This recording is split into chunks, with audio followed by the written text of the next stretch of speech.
সুন্দরপুর জঙ্গলে বাস করত গরিব দুঃখী শিয়ালিনী ও তার মেয়ে। তাদের ছিল অভাবের সংসার। ভোরবেলা তুলি যখন তার মায়ের কাছে ভাত খোঁজে।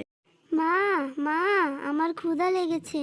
মা, তুমি বসো, আমি তোমাকে আলু ভর্তা ও ডাল দিয়ে ভাত দিচ্ছি। মা, আমি ডিম ভাজি দিয়ে ভাত খাবো। রোজ রোজ আলুর ভর্তা খেতে আমার আর ভালো লাগে না। মা, তুলি সোনা, তুমি এখন অল্প ভাত খেয়ে নাও, আমি তোমাকে পরে ডিম ভাজি করে দিব। তুমি প্রতিদিন একই কথা বলো, কিন্তু পরে আর ডিম ভাজি করে দাও না। আমি আজ আর ভাতই খাবো না। তুলি মা, যাস নে মা। এই বলে তুলি রাগ করে জঙ্গলের দিকে চলে গেল। তুলি যখন জঙ্গলের মধ্যে হাঁটতেছিল তখন গাছের ডালে একটি পাখির বাসায় পাখি বসেছিল। তুলির মন খারাপ দেখে পাখিটি বলল, কি হয়েছে তোমার ছোট্ট বন্ধু, তোমার মন খারাপ কেন? মা আমাকে রোজ রোজ আলুর ভর্তা দিয়ে ভাত খেতে দেয়।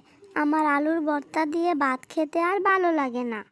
আমি ডিম ভাজি দিয়ে ভাত খেতে চাই, কিন্তু আমার মায়ের কাছে টাকা নেই ডিম কেনার। এই জন্যই তো আমার মনটা খারাপ। ও, এই জন্য তোমার মন খারাপ?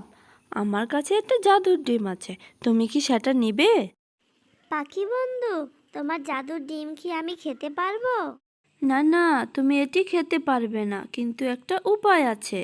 কি উপায় পাখি বন্ধু, আমাকে বলো প্লিজ। তুমি যদি এই ডিমটা মাটির মধ্যে পুঁতে রাখো ও ডিমটার অনেক যত্ন নাও, তাহলেই এই ডিম থেকে একটা গাছ হতে পারে।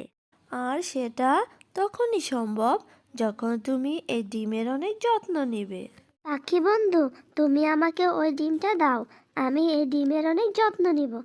দেখো, একদিন ঠিকই আমার যত্নে ডিম থেকে গাছ হবে। সেই দিন তুমি কিন্তু এসো।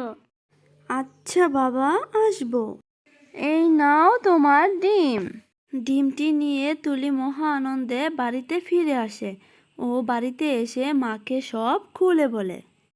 আরে পাগলি মেয়ে, এইসব পাগলামি রাখ, আমি তোকে বাজার থেকে ডিম কিনে এনে খাওয়াবো। কিন্তু তুলি মায়ের কথা শুনে না। তুলি নিজে নিজেই সেই ডিমটি মাটিতে বপন করে ও প্রতিদিন সকাল বিকাল পানি দিয়ে ডিমের অনেক যত্ন নিতে থাকে। একদিন সকালে হঠাৎ করে তুলি দেখতে পায় বাড়ির উঠানে একটি চারা গাছ হয়েছে। তুলি প্রতিদিন চারা গাছে পানি দিতে থাকে। এইভাবে চারা গাছটি একদিন অনেক বড় হয়ে ওঠে। গাছের মধ্যে অনেক ডিম ধরে। সেই আনন্দে তুলি নাচতে থাকে। তারপর থেকেই তুলি প্রতিদিন ডিম ভাজি দিয়ে ভাত খেত। তাদের আর কোনো অভাব রইল না।